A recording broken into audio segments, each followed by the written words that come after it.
Hi friends, నేను మీ అంజని. మరి ఈరోజు మన హర్రర్ వీడియోలోకి వెళ్ళబోయే ముందు నాదొక చిన్న request. For best realistic horror and thrilling experience కోసం తప్పకుండా హెడ్సెట్ని అయితే పెట్టుకోండి. అండ్ మీ హర్రర్ స్టోరీస్ని నాతో షేర్ చేసుకోవాలి అనుకుంటే నేను ఇన్స్టాగ్రామ్ లింక్ని నా డిస్క్రిప్షన్లోనైతే పిన్ చేస్తున్నాను. అక్కడికి వచ్చి మీ స్టోరీని అయితే నాకు పంపించవచ్చు. మీరు పంపించవలసిన ఫార్మాట్ ఏ విధంగా ఉండాలి అని అంటే మీ పేరు, మీ విలేజ్ నేమ్, ఆ తర్వాత మీరు దేని గురించి చెప్పాలి అనుకుంటున్నారు, హర్రరా, థ్రిల్లరా, లేదంటే బ్లాక్ మ్యాజిక్ గురించా అనేది 2 లైన్స్లోనైతే మెన్షన్ చేయండి. ఆ తర్వాత మీ స్టోరీని అయితే రాసుకొని రండి. సో దట్ నాకు పూర్తిగా అర్థమవుతుంది దేని గురించి చదువుతున్నానా అని. అలాగే కొంతమందికి రాయడం ఇష్టం ఉండదు. అక్కడ మేము చెప్తామండి అనుకున్న వాళ్ళు నాకు డైరెక్ట్గా ఇన్స్టాగ్రామ్ నుంచి కాల్ చేయవచ్చు. అది కూడా మార్నింగ్ 11 to 12 టైంలోని. ఆ టైంలోనైతే నేను కాల్ పిక్ చేస్తాను. అండ్ అలాగే మీ స్టోరీస్ నాతో షేర్ చేయవచ్చు. సో మరి కొంతమంది షై ఫీల్ అవుతారు చెప్పడానికి. అలాంటి వాళ్ళు వాయిస్ మెసేజ్ అయినా పెట్టవచ్చు. మీరు పెట్టిన స్టోరీస్ని మంచిగా కుక్ చేసి ఇక్కడైతే ప్రజెంట్ చేస్తాను. మరి ఇప్పుడు ఏమాత్రం ఆలస్యం చేయకుండా వీడియోలోకి వెళ్ళిపోదాం.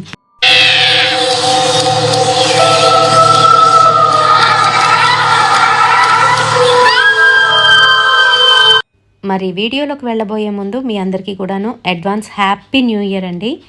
ఈ 2025లోని మీరు అనుకున్న గోల్స్ అన్నీ కూడా అచీవ్ చేయాలని మనస్ఫూర్తిగానైతే కోరుకుంటున్నాను. ఇప్పుడైతే మనం వీడియోలోకి వెళ్ళిపోదాం. హాయ్, నా పేరు అనూష. నేను ఇంటర్ ఫస్ట్ ఇయర్ అయితే చదువుతున్నాను. అమ్మ వాళ్ళు ఎవ్రీ న్యూ ఇయర్కి తిరుపతిలోనైతే ఉంటారు. ఖచ్చితంగా వెంకటేశ్వర స్వామి దర్శనం అయితే చేసుకుంటారు. మరి వెంకటేశ్వర స్వామి డివోటీస్ అందరూ కూడా ఏంటంటే జాన్ 1 కానీ లేదు అని అంటే వైకుంఠ ఏకాదశి నాడు ఖచ్చితంగా అక్కడికి వెళ్ళడం అనేది కామన్ కదా. మా ఇంట్లోనైతే మా ఇంటి ఇలవేల్పండి వెంకటేశ్వర స్వామి. అందుకనే అమ్మ నాన్న ఖచ్చితంగా జాన్లోనైతే వెళ్తూ వస్తూ ఉంటారు. నాకైతే ఎగ్జామ్స్ ఉన్నాయి. అమ్మ ప్లీజ్ ఇయర్ అవ్వదు, నేను రాలేను, అత్త వాళ్ళ ఇంట్లో ఉంటాను, పర్వాలేదులే, నేను మేనేజ్ చేసుకోగలను అని చెప్తున్నాను. సరే సరే, అది మేనేజ్ చేస్తాను అంటుంది కదా, చెల్లి వాళ్ళ ఇంట్లో ఉంటుందిలే. సరేనే, నువ్వు అత్త వాళ్ళ ఇంటికి వెళ్ళిపో, అక్కడే ఉండు, వాళ్ళ అత్తగారు కూడా ఉన్నారంట, జాగ్రత్త, నువ్వు వేరే దగ్గర ఉండు, వేరే రూమ్ ఉంది కదా పైన, అక్కడ ఉండు అని చెప్తున్నారు. ఓకే నాన్న, మీరు వెళ్ళేటప్పుడు నన్ను అక్కడ డ్రాప్ చేసేయండి అని చెప్తున్నాను. సరే సరేరా, నువ్వు జాగ్రత్తగా చదువుకోమ్మా అంటూ వాళ్ళైతే ప్యాకింగ్లు అవి చేసుకుంటున్నారు. నేను అత్త వాళ్ళ ఇంటికి వెళ్ళాలి కాబట్టి నేను కూడా ప్యాకింగ్ చేసుకున్నాను. అండ్ మేమైతే కార్లోని స్టార్ట్ అయ్యాము. అత్త వాళ్ళ ఇల్లు మా ఇంటికి ఒక 1/2 అవర్ జర్నీ అండ్ మా కాలేజ్కి అయితే చాలా దగ్గర. సో అందుకనే నేను అత్త వాళ్ళ ఇల్లు అయితే చూస్ చేసుకున్నాను. అండ్ అత్త కూడా నాతోని చాలా క్లోజ్గానైతే ఉంటుంది. వాళ్ళకి ఒక చిన్న బాబు అయితే ఉన్నాడు. వాడికి 3 years అయితే ఉంటాయి.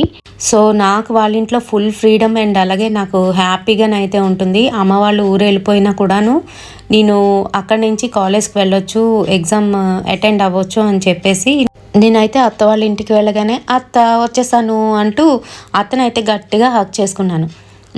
వచ్చేసావా, సర్లేవే, పైన రూమ్ ఉంది కదా నీ రూము, అందులో సర్దేసుకోని బట్టలన్నీ.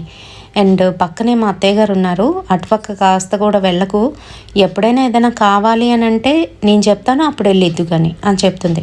సరే సరే అంటూ నేను నా రూమ్కి అయితే వెళ్ళిపోయాను. ఇంతకీ అత్త వాళ్ళ ఇల్లు ఎలా ఉంటుందని చెప్పలేదు కదా. అత్త వాళ్ళది డూప్లెక్స్. మేము హైదరాబాద్లోనైతే ఉంటున్నాము. ఇది ఒక పాజ్ ఏరియా, చాలా బాగుంటుంది ఏరియా అంతా కూడాను. మా అత్త వాళ్ళ ఇల్లు ఎలా ఉంటుందంటే ఫస్ట్ ఎంట్రన్స్లోనే పెద్ద హాల్ ఉంటుంది. తర్వాత ఒక 2 bedrooms అయితే ఉంటాయి ఒక సైడు, మరొక సైడు కిచెన్ అది కూడా ఉంటుంది. బ్యాక్ సైడ్ లాన్ అది ఉంటుంది. అండ్ పైకి వెళ్తే పైన ఇంకో 2 rooms అయితే ఉన్నాయి విత్ అటాచ్డ్ బాత్రూమ్స్. ఒక రూమ్లో వాళ్ళ అత్తగారు ఉంటున్నారు, ఒక రూమ్లో నేనైతే ఉంటాను. అండ్ ఆ రోజు నేను వెళ్ళగానే ముందైతే బుక్స్ అన్నీ సర్దేసుకొని అత్త నాకు కొంచెం నిద్ర వస్తుంది, పడుకుంటాను, నన్ను డిస్టర్బ్ చేయకు అని చెప్పేసి పైకి వెళ్ళి పడుకుని పోయాను. సో ఈవినింగ్ అవుతుంది. ఆ టైంలోని అత్త అయితే నా డోర్ నాక్ చేస్తుంది. అత్త వస్తున్నాను అంటూ నేనైతే లేచి అప్పుడే వెళ్ళి తలుపు తీశాను. అత్త ఇలా చెప్తుంది, రే మాకు కొంచెం ప్రిపరేషన్స్ ఉన్నాయి, ఈరోజు 31st నైట్ కదా, బయటికి వెళ్ళాలి నాన్న, నేను మా అమ్మయ్య, నువ్వు ఇంట్లో మేనేజ్ చేయగలవా అని అడుగుతుంది.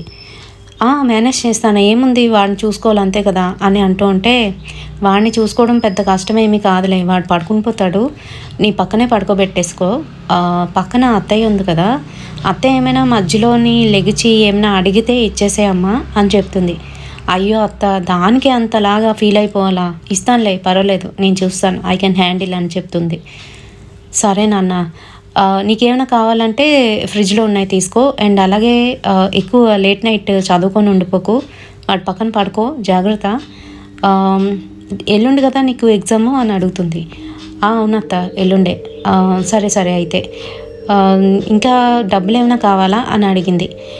లేదత్త ఉన్నాయి, నానిచ్చారు అని చెప్తూ ఉంటే, నీకు మరీ మొహమాటం ఎక్కువైపోతుంది ఈ మధ్య, అసలు అవసరం లేదా, ఉండు ఇస్తాను అని తనైతే 5,000 తీసిస్తుంది. అబ్బా అత్త, నాన్న 10,000 ఇచ్చారు, నాకేం అక్కర్లేదు, నేనైనా బయటికి వెళ్ళను కదా, నాకు పెద్దగా ఫ్రెండ్స్ కూడా లేరు, నీకు తెలుసు కదా అని చెప్తూ ఉంటే అత్త ఇలాగ అంటుంది. సరే నాన్న, అయితే 10-10:30కి మేము బయటకు అయితే వెళ్తాము, వాడిని నీకు అప్పచెప్పేసి వెళ్తాము, నువ్వు లోపల నుంచి డోరు లాక్ చేసేసుకో, నీ దగ్గర ఉంచుకో కీసు, వచ్చేటప్పుడు మేము కాల్ చేస్తాము, రావడానికి మార్నింగ్ అయిపోతుంది, మేము మార్నింగే వస్తాం, మళ్ళీని కంగారు పడొద్దు అని చెప్తూ ఉంటే, సరేనత్త, అన్నీ ఎక్కడున్నాయో నాకు తెలుసు, మీరు వెళ్ళండి అని చెప్పేశాను. ఆ తర్వాత నేను వెళ్ళి కొంచెం ఫ్రెష్ అప్ అయ్యి చదువుకుంటున్నాను.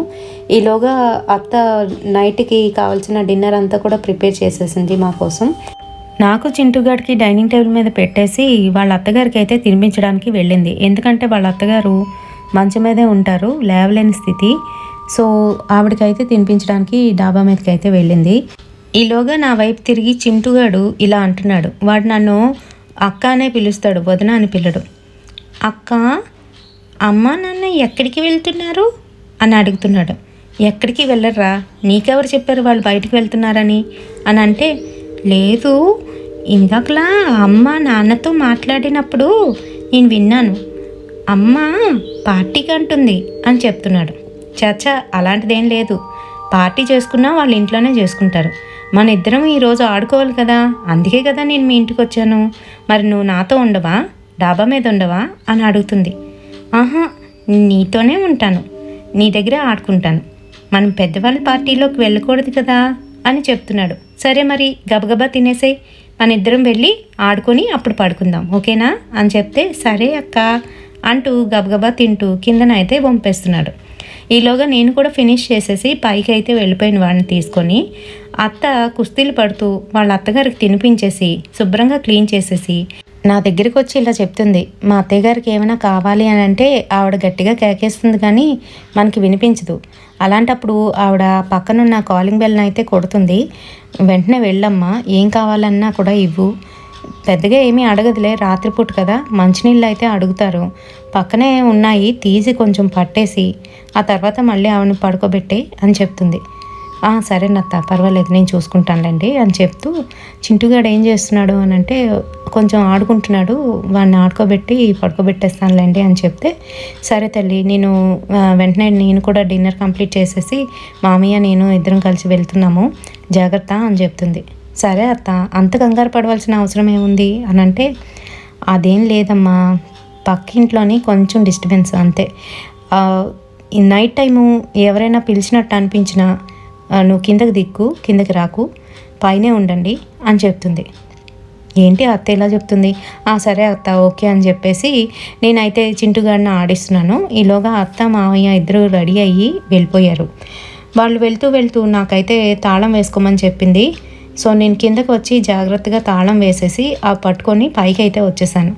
అండ్ నాకేంటంటే చదువుకోవాలి, ఇంకా బోల్డంత వర్క్ అయితే పెండింగ్ ఉండిపోయింది. సో అది చేసుకుంటూ చదువుకుంటున్నాను. ఈలోగా చింటుగాడు కూడా పడుకుని పోయాడు. అప్పటికి టైము 11-11:30 అవుతుంది. ఆ టైంలోని బయటంతా హడావిడిగా ఉంది. ఇంకా 11:30 కదా, ఇంకా దగ్గరకు వచ్చేస్తుంది, న్యూ ఇయర్ మారిపోతుంది అని చెప్పేసి కొంతమంది అయితే ర్యాలీలాగా తిరుగుతున్నారు, బైకులు వేసుకొని అరుచుకుంటూ రోడ్ల మీద. సో నేను నా బాల్కనీ ఓపెన్ చేస్తే ఓ పక్క రోడ్డు, మరో పక్క మా పక్కిళ్ళు అయితే క్లియర్గానైతే కనిపిస్తుంది. సో ఫస్ట్ అయితే రోడ్ మీద చూశాను, వాళ్ళు అరుచుకుంటూ కేరింతలు కొట్టుకుంటూ అక్కడైతే సందడిగా కనిపిస్తుంది. మరో పక్క అంతా కూడా లైటింగ్, ఇంకా మా పక్కిళ్ళు చూస్తే మటుకు వాళ్ళు అసలు ఏ లైట్ కూడా వేసుకోకుండా కామ్గానైతే కనిపిస్తుంది. నాకెందుకో అది అందులో ఉన్నారా లేరా జనం, బయటికి ఏమైనా వెళ్ళారేమో న్యూ ఇయర్ కదా అని చెప్పేసి ఒకసారి చూశాను. చూసి మళ్ళీ రోడ్కాస్ట్ చూస్తూ వాళ్ళు ఎంజాయ్ చేస్తుంటే అబ్బా నేను కూడా వెళ్తే బాగున్ను, కానీ నాకు ఎగ్జామ్స్ ఒకటి కదా అనే ఆలోచనలో పడ్డాను. ఈలోగా ఆ ఇంట్లో నుంచి ఎవరో నడుచుకొని వెళ్ళినట్టుగా అనిపించింది.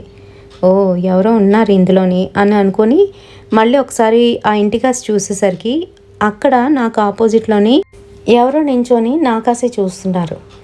సో అది నేను గమనించాను. ఎందుకు అని చెప్పి మళ్ళీ లోపలికైతే వచ్చేసాను.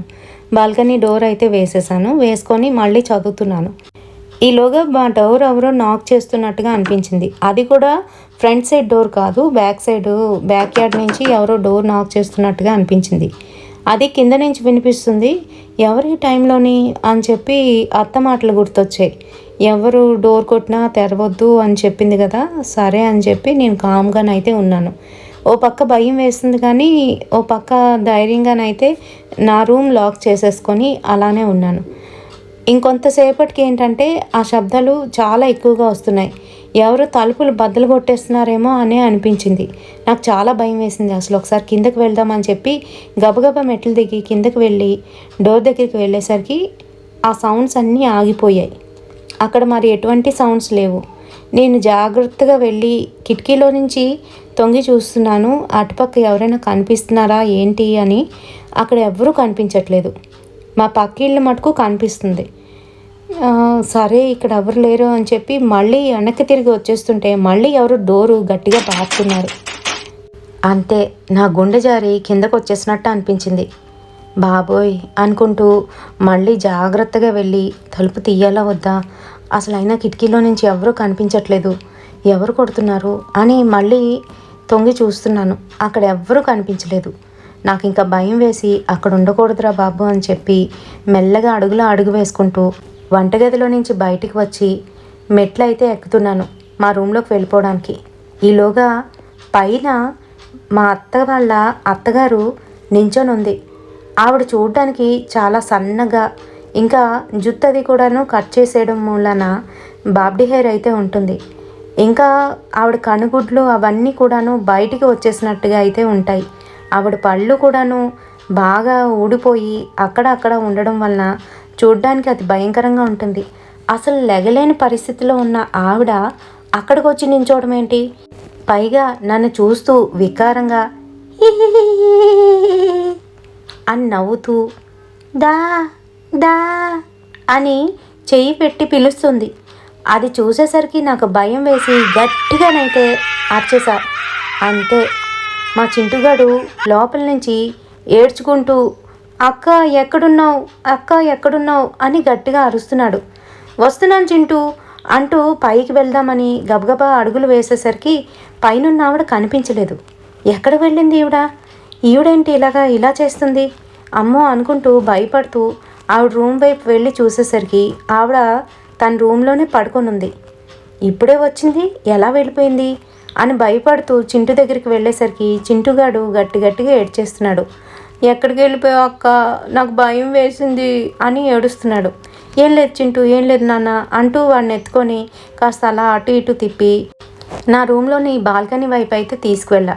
చూడు అక్కడ రోడ్ మీద అందరూ చూడు ఎలా ఆడుకుంటున్నారో అని చూపిస్తూ ఉంటే ఈలోగా న్యూ ఇయర్ అయితే కౌంట్ డౌన్ స్టార్ట్ అయిపోయింది.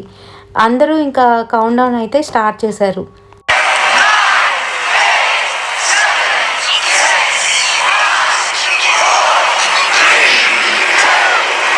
హ్యాపీ న్యూ ఇయర్ అని అందరూ గట్టిగా అరుచుకుంటున్నారు. నేను కూడా చింటుగాడికి హ్యాపీ న్యూ ఇయర్ చెప్పి బుగ్గు మీద అయితే కిస్ చేశా.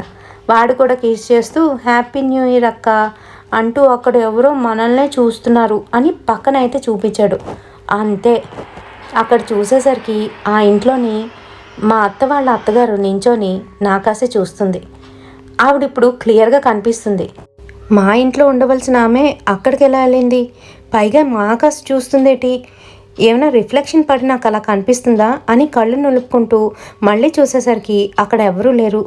నాకు ఇంకా భయం వేసి చింటుగాడిని లోనకి తీసుకువెళ్ళిపోయి ఆ తలుపులు వేసేసి మేమిద్దరం పడుకుందాం ఇంకా అని చెప్పి పడుకోరా చింటూ అని పడుకోబెడుతుంటే చింటుగాడు చుట్టూ వస్తుంది అన్నాడు. సరే అని వాడికి బాత్రూమ్కి అయితే తీసుకువెళ్ళా. ఈలోగా బయట నుంచి ఏవో శబ్దాలు వినబడుతున్నాయి. అది కూడాను మా కిచెన్ లోపల నుంచి. కిచెన్లోకి ఎవరు వచ్చారు ఈ టైంలోని అని చెప్పి భయపడుతూనే నేను, చింటూ నువ్వు త్వరగా కానిచ్చుకొని వచ్చి పడుకున్నా, వస్తున్నాను, కిందన ఎవరో ఉన్నట్టున్నారు, శబ్దాలు వినబడుతున్నాయి, వెళ్తున్నాను అని కిందకైతే వెళ్ళాను. వెళ్ళేసరికి అక్కడ ఎవరూ లేరు. నాకేంట్రా బాబు, చదువుకోవడానికి వస్తే ఇలా జరుగుతుంది అని చెప్పి భయపడుతూనే దాహం వేస్తుందని ఫ్రిడ్జ్ దగ్గరికి వెళ్ళి డోర్ ఓపెన్ చేసి వాటర్ అయితే తాగాను. వాటర్ తాగి పక్కకు తిరిగేసరికి అక్కడైతే మళ్ళీ నించొని ఉంది ఆమె. అది ఎవరో కాదు, మా అత్త వాళ్ళ అత్తగారే. నించొని నాకాసి చూస్తూ ఈ అని నోరైతే ఓపెన్ చేసింది. అంతే, నోటి నిండా రక్తం. అంతేకాదు, ఆవిడ ఇప్పుడు ఆవిడలా కనిపించట్లేదు. మొహం అంతా మాడిపోయినట్టుగా కాలిపోయినట్టుగా కనిపిస్తుంది. ఆవిడ మొహాన్ని చూడగానే గట్టి గట్టిగా అరిచేస్తున్నాను. అక్కడే కూలబడిపోయి కూర్చుండిపోయి ఉండిపోయాను. ఆ అరుపులకి చింటుగాడు పరిగెట్టుకొని కిందకైతే వచ్చేసాడు. అక్క ఏమైంది, ఎందుకు అలా అరుస్తున్నావు, అమ్మేది నాన్నేది అని అడుగుతూ.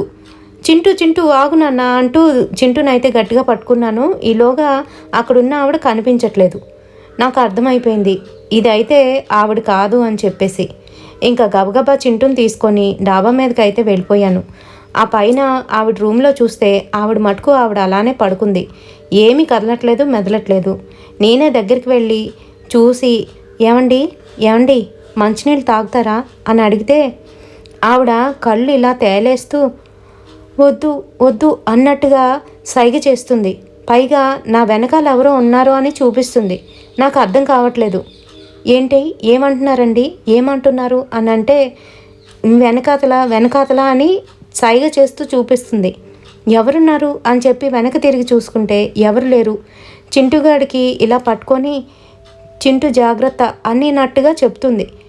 నాకు ఆవిడ అలా చెప్తుంటే చాలా భయం వేసింది. సరేనండి, సరే, మీకు మంచినీళ్ళు కావాలంటే అడగండి అని చెప్తూ ఆవిడ రూమ్ డోర్ వేసేసి మేము మా రూమ్లోకి అయితే వెళ్ళిపోయి చింటూ ఏడవకు నాన్న, ఏం కాలేదు, నాకు కొంచెం కింద పడిపోయాను, అందుకే ఏడ్చాను, ఏం లేదు అని కళ్ళనీరు తుడుచుకొని వాడిని పడుకోబెట్టి నేనైతే పక్కనే పడుకుని పోయాను. ఇంకా ఏం జరిగినా తలుపులు తీయకూడదని డిసైడ్ అయిపోయాను. 1:30 అలా అవుతుంది. ఈలోగా మా కాలింగ్ బెల్ ఎవరో కొడుతున్నారు. సరే అత్త వాళ్ళు వచ్చేసారా ఏంటి, అయినా మార్నింగ్ కదా వస్తానంది అని చెప్పి అత్తకైతే కాల్ చేస్తున్నాను.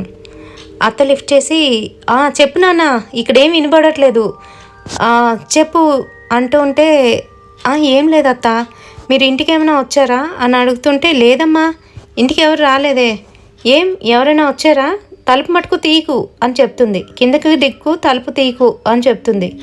సరే అంటూ నేనైతే కాల్ కట్ చేసేసాను. ఈలోగా కాలింగ్ బెల్ కూడా నొక్కడం ఆపేశారు.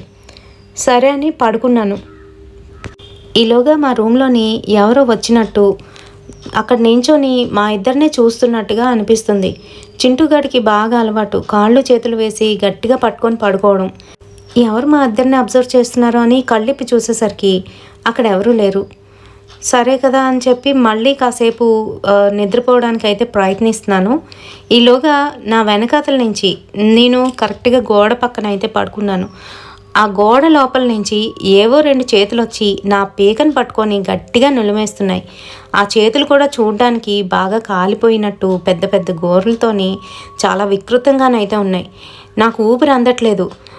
ఎంత విడిపించుకోవడానికి ప్రయత్నిస్తున్నా కూడాను అస్సలు వదలట్లేదు. గట్టిగానైతే నొక్కేస్తున్నాయి. నాకు ఇంకా ఊపిరి ఆడట్లేదు. చనిపోతానేమో, ఇదే నాకు ఆఖరి రోజేమో అని అనుకుంటున్నాను. ఈలోగా సడన్గా నాకైతే తెలివొచ్చింది. కళ్ళిప్పి చూసేసరికి ఎదురుగుంటా ఉన్న చింటూ నా మెడని గట్టిగా నొక్కేస్తున్నాడు. పడుకొనే ఉన్నాడు, అయినా కూడా నిద్దట్లో నొక్కేస్తున్నాడు. అబ్బా వీడా ఏంటీడు అని చేతులైతే తప్పించి ఒరే సరి పడుకో అంటూ మళ్ళీ వాడి చేయిని నా చేత్తో పట్టుకొని పడుకున్నాను. నాకు అస్సలు నిద్ర పట్టట్లేదు. అప్పటికి ఇంకా 2:30 మాత్రమే అయ్యింది. ఎప్పటికీ రాత్రి గడుస్తుందా, ఎప్పుడు నేను బయటపడతానా అని ఆలోచిస్తున్నాను. అనవసరంగా వచ్చానేమో, మా ఇంట్లో ఉన్నా బాగున్ను, ఒక్కరిదాన్ని మేనేజ్ చేస్తానంటే అమ్మ వద్దనేసింది అని అమ్మని తిట్టుకుంటున్నాను. దేవుడా నన్ను కాపాడు, నీ దగ్గరికి రాలేదని నన్నేం చేయకు స్వామి, నేను చేసింది తప్పే, కానీ నాకు పరీక్షలు ఉండడం వల్ల నీ దగ్గరికి రాలేకపోయాను, ఏమీ అనుకోవద్దు అని మా ఇంటి ఇలవేలిపోయిన వెంకటేశ్వర స్వామికి అయితే దండం పెట్టుకుంటున్నాను. ఈలోగా ఎప్పుడు నిద్ర పట్టేసింది. బాగానైతే పడుకున్నా. ఆ తర్వాత నా కాళ్ళ దగ్గరికి ఎవరో వచ్చి కూర్చున్నట్టుగా అనిపించింది. ఎవరా అని చూసేసరికి అక్కడ ఒక ఆవిడ ఒక తెల్ల చీర కట్టుకొని ఒళ్ళంతా కూడాను నల్లగానైతే మాడిపోయి చేతులు అవి బొబ్బలెక్కిపోయి కనిపిస్తూ ఉంది. ఎవరండి మీరు అంటూ లెగిసి చూసేసరికి తన వికారమైన మొహం నా ముందు పెట్టేసరికి బాగా ఉడికిపోయి కాలిపోయిన మాంసం ముద్ద ఎలా ఉంటుందో అలా అయితే కనిపిస్తుంది. అక్కడ రక్తం అయితే కారుతుంది. పైగా ఆ పచ్చి నెత్తుటి వాసన నా ముక్కుకైతే తగులుతుంది. అంతేకాదు వికారంగా ఈ రా నాతో వచ్చేయి, రా పక్కింటికి వెళ్దాం రా అని పిలుస్తుంది. అది నాకు చూడగానే ఇంకా గట్టిగానైతే అరిచా. నా అరుపుకి చింటుగాడు భయపడి కెవ్వున అరుస్తూ లేచి కూర్చున్నాడు.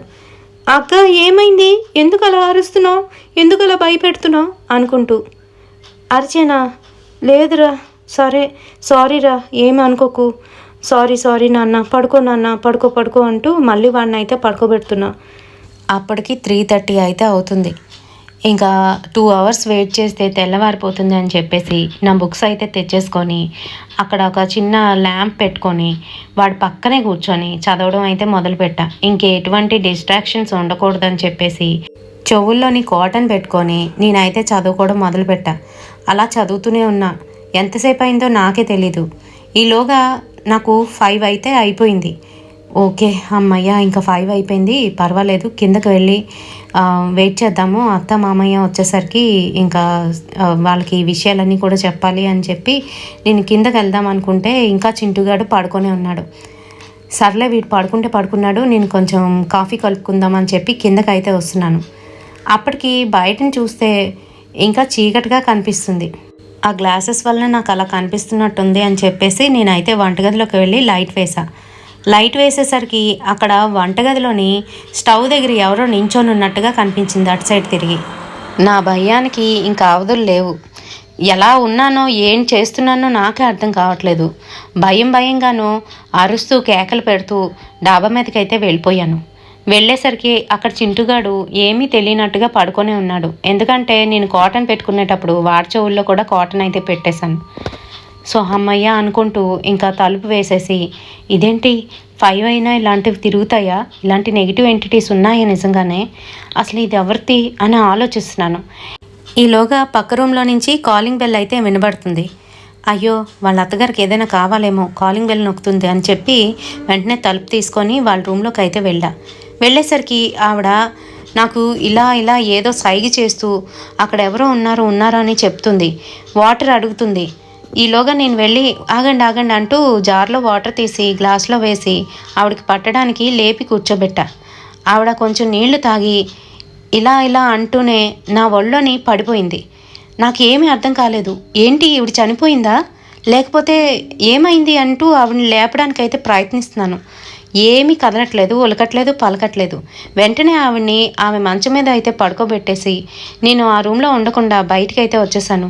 అత్తకు కాల్ చేయాలని చెప్పి వెంటనే నా సెల్ ఫోన్ తీసి చూసేసరికి అప్పటికి ఇంకా 4 అవుతుంది. అంతే, నాకు ఏమీ అర్థం కాలేదు.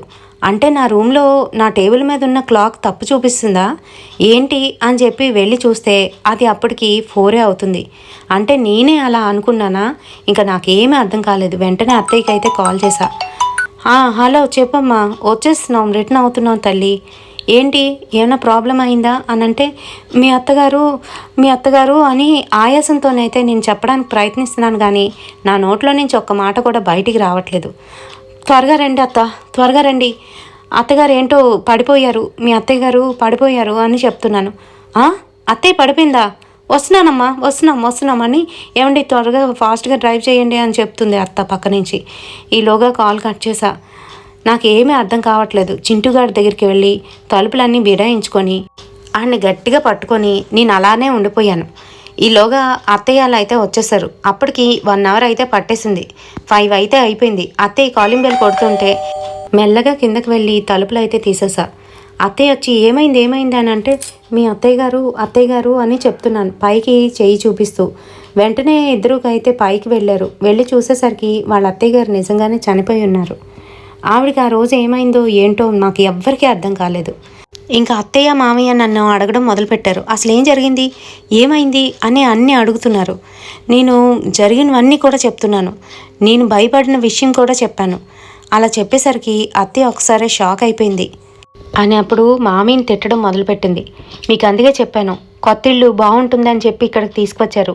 ఏం బాగుంది, పక్కింట్లో అంత ఘోరం జరిగితే ఇల్లు మారిపోదామండి అని అంటే, వద్దు కొత్తగా దిగాం కదా, అడ్వాన్స్ కూడా బోల్డ్ అంత పే చేసాం, అప్పుడే వద్దు అన్నారు. ఇదిగో ఈ ఘోరం అయితే జరిగిపోయింది. మీ అమ్మగారిని మళ్ళీ తీసుకురాగలమా, చూడండి ఎంత ప్రమాదం జరిగిందో అని అంటూ ఉంటే, అవును నువ్వు చెప్పింది నిజమే అని అంటున్నాడు మామయ్య. వాళ్ళిద్దరి మాటలు వింటుంటే నాకు పిచ్చెక్కింది. అసలు ఏం జరిగింది, పక్కింట్లో ఏమైంది అత్తయ్య అని అడుగుతుంటే, నీకెందుకు లేరా ఇవన్నీ పట్టించుకోకు, నువ్వు చింటూగాడు ఇంకా కింద రూమ్లోనైతే ఉండండి, మా పక్క రూమ్ ఖాళీయే కదా, ఆ రూమ్లో ఉండండి అని చెప్తుంది. నాకు అసలు ఏమీ అర్థం కాలేదు. ఏమైంది అత్తయ్య, అసలు ఏం జరిగింది అని అంటే, తర్వాత మాట్లాడుకుందామమ్మా అంటూ ఆ అంత్యక్రియలు ఆ పనులనైతే పడ్డారు.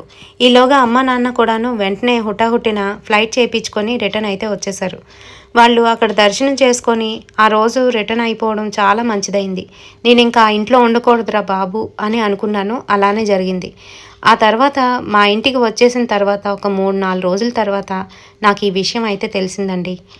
వాళ్ళ పక్కింట్లోని ఇదివరకట్లోని ఒక భార్యాభర్తలు అయితే ఉండేవారట.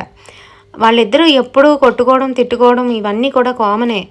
అయితే అలాంటి విల్లాస్లో ఉండేటప్పుడు, అలాంటి పాష్ ఏరియాలో ఉండేటప్పుడు ఇలాంటి పనులు చేస్తూ ఉంటే అక్కడ ఉన్న వాళ్ళు అస్సలు ఒప్పుకోరు. అంతేకాదు వాడు ఎప్పుడు కూడాను తాగి వచ్చి ఈ అమ్మాయిని నానా ఇబ్బందులు పెడుతూ ఉండేవాడు. బయటికి లాక్కొచ్చి కొట్టడం, తిట్టడం, బూతులు తిట్టి బయటను పెట్టేసి తలుపులు వేసుకొని లోపల ఒక్కడే పడుకోవడం, ఇలాంటి పనులు కూడా చేస్తూ ఉండేవాడు. పాప మా అమ్మాయి ఆ వీధి గుమ్మంలోనే ఓ పక్కన కూర్చొని పడుకుంటూ పోతూ ఉండేది. ఒక్కొక్కసారి అయితే మరీ దారుణం. తను తాగింది కాకుండా తనతో పాటు తన ఫ్రెండ్స్ని కూడా ఇంటికి తీసుకొస్తూ ఉండేవాడు. ఆ పిల్ల ఒక్కరిదాయే వేరొక రూమ్కి వెళ్ళిపోయి అక్కడైతే తలుపులు వేసుకొని ఆ రూమ్లోనే ఉండేదంట. మరి ఆ వెధవులు వచ్చి తలుపులు బాదడం ఇలాంటివన్నీ కూడా చేస్తూ ఉంటే భయంతో గింజుకుపోతూ ఉండేది. మా అత్తవాళ్ళు అక్కడికి కొత్తగాను దిగడంతో పెద్దగా ఎవరితోనూ పరిచయం లేదు. ఆ పక్కింట్లోని అంతలా జరుగుతూ ఉంటే ఇంకా ఒకరోజు మా అత్తకి చాలా కోపం వచ్చి వాడి దగ్గరికి వెళ్ళి, ఏంటనుకుంటున్నావు, అమ్మాయిలంటే ఆషామాషిగా కనిపిస్తున్నారా నీకు, తాట తీస్తా, 113కి కాల్ చేసి కంప్లైంట్ ఇచ్చాననుకో అంతే సంగతులు, ఈసారి మటుకు ఊరుకునేది లేదు, ఇలా బయటకు వచ్చి పిచ్చి పిచ్చి వేషాలు వేస్తూ ఈ అమ్మాయిని కొట్టావంటే ఊరుకునేది లేదు అంటూ కంప్లైంట్ ఇస్తానని బెదిరించి వచ్చేసరికి వాడు బెదిరిపోయి ఒక 2 రోజులు అయితే ఆగాడు. కానీ ఆ తర్వాత నుంచి లోపల నుంచి టార్చర్ పెట్టడం మొదలుపెట్టాడు. బయటికి ఆ అమ్మాయి ఎటువంటి సౌండ్స్ చేయకుండా తలుపులు బిడాయించుకొని ఆ అమ్మాయిని ఇష్టం వచ్చినట్టుగా కొట్టడం మొదలుపెట్టాడు. ఆ విషయాలన్నీ మా అత్తకి చెప్పుకొని ఇంకా బాధపడుతూ, ఇంకెప్పుడు మా ఇంటికి రాకండి దయచేసి, ఇంకా నన్ను ఇలా గొడ్డును బాదినట్టు బాధేస్తున్నాడు మా ఆయన అని చెప్తుంది. అయ్యో అలా అంటావేంటమ్మా, నీ గురించే కదా వచ్చాను, నిన్ను కాపాడదామనే కదా ఈ మాటలన్నీ ఆడాను, అయినా ఒక కంప్లైంట్ ఇచ్చామంటే వాళ్ళే చూసుకుంటారా అని అంటే, ఏం చూసుకుంటారండి, కాపురం చేయించగలరా, మళ్ళీ అతన్ని నార్మల్గా మార్చగలరా, అయినా ఎవరూ దూరొద్దు మా విషయాల్లో అంటూ తను కరాఖండిగా చెప్పి వెళ్ళిపోవడంతో మా అత్త కూడా పట్టించుకోవడం మానేసిందట. ఆ తర్వాత ఒక 2 రోజులకి ఏదో ఊరు వెళ్తానని బయటికైతే వెళ్ళిపోయాడంట. ఆ రోజు రాత్రి 11:30 అయితే అవుతుంది. అందరం చక్కగా పడుకుంటున్నాం. ఆ సమయంలోని వాళ్ళ ఇంట్లో నుంచి పెద్ద పెద్ద కేకలు అరుపులు అయితే వినబడుతున్నాయి. ఏంటబ్బా అని చెప్పి అందరం బయటికి వెళ్ళి చూసేసరికి తలుపులన్నీ బిడాయించుకొని గ్యాస్ లీక్ చేసుకొని కాలిపోయి చనిపోయింది. గట్టిగా అరుస్తూ ఆవిడ కేకలు పెడుతూ ఇంట్లోనైతే పరిగెడుతూ ఉంటే చీకటిగా ఉన్న ఆ ఇంట్లో నుంచి ఆవిడ పరిగెడుతున్నవన్నీ కూడాను మాకు అద్దాల్లో నుంచి కనిపిస్తున్నాయి. ఎంతో భయం వేసింది. ఆవిడని రక్షిద్దామని చాలా ప్రయత్నాలు చేశాం. కానీ లోపల నుంచి లాకర్ కీతోని డోర్స్ అవి కూడా క్లోజ్ చేసి ఉండడం వల్ల ఓపెన్ చేయడం చాలా కష్టమైంది. ఈలోగా జరగాల్సిందంతా కూడా జరిగిపోయింది. మొత్తానికి ఎలాగైతేనే అంబులెన్స్ని తీసుకొచ్చి పంపించేలోపే ఆవిడ చనిపోయిందని డిక్లేర్ చేసేశారు. ఆవిడ కోసం పోలీసులు ఎంక్వైరీ ఇవన్నీ కూడా అయిన తర్వాత ఆ ఇంటిని అలానే వదిలేశారు. మరి ఆ ఇంటికాసి మేము చూడడం కూడా మానేసాం. కానీ పైన ఉన్న రూమ్లోని అత్తయ్య ఎప్పుడు భయపడుతూ ఎవరో వస్తున్నారు, ఎవరో తిరుగుతున్నారు అని సైగ చేస్తూ చెప్తూ ఉండేది. ఆ మాటలు విన్న తర్వాతే నేను మీ మావయ్యకి ఎన్నోసార్లు చెప్పాను ఈ ఇల్లు ఖాళీ చేసేద్దామని. అయినా కూడా మీ మావయ్య కొత్తగా దిగాం కదా, అప్పుడే ఖాళీ చేయడం ఏంటి, నీవన్నీ మూఢనమ్మకాలు, అన్నీ ఆలోచనలు, అవన్నీ వదిలేసాయి, ఏం కాదులే, ఆ పిల్ల గురించి ఎక్కువ ఆలోచిస్తున్నావు అని చెప్పి ఆవిడ నోరైతే మూయించేశారంట. ఈ విషయాలన్నీ తెలిసిన నాకు చాలా భయం వేసింది. అయ్యో, అమ్మ వాళ్ళతో కలిసి వెళ్ళిపోయినా బాగున్నేమో, అనవసరంగా ఆ ఇంట్లోని ఆ రోజు ఉన్నాను అని ఇప్పటికీ కూడా భయపడుతూనే ఉంటాను. అప్పుడప్పుడు తలుచుకుంటే నాకు ఇంకా చెమటలు పట్టేస్తూనే ఉన్నాయి. మరి ఈ ఇన్సిడెంట్ మీకు ఎలా అనిపించింది? పక్కింట్లోని ఇలాంటివి జరిగేటప్పుడు ఇలాంటివి సర్వసాధారణమే. కొంతమంది బాగా అబ్జర్వ్ చేస్తారు, కొంతమంది అబ్జర్వ్ చేయరు, కొంతమందికి మాత్రమే కనిపిస్తాయి, కొంతమందికి అస్సలు కనిపించవు. అది మన రాశిని బట్టి, మనం జన్మ నక్షత్రాన్ని బట్టి కొన్ని నెగిటివ్ ఎంటిటీస్ అనేవి కనిపించడం అనేది జరుగుతుంది. మరికొన్ని నెగిటివ్ ఎంటిటీస్ ఎలా ఉంటాయి అని అంటే ప్రతి ఒక్కరికి కూడా కనిపిస్తాయి, వాటి ఉనికిని తెలియజేస్తూ ఉంటాయి.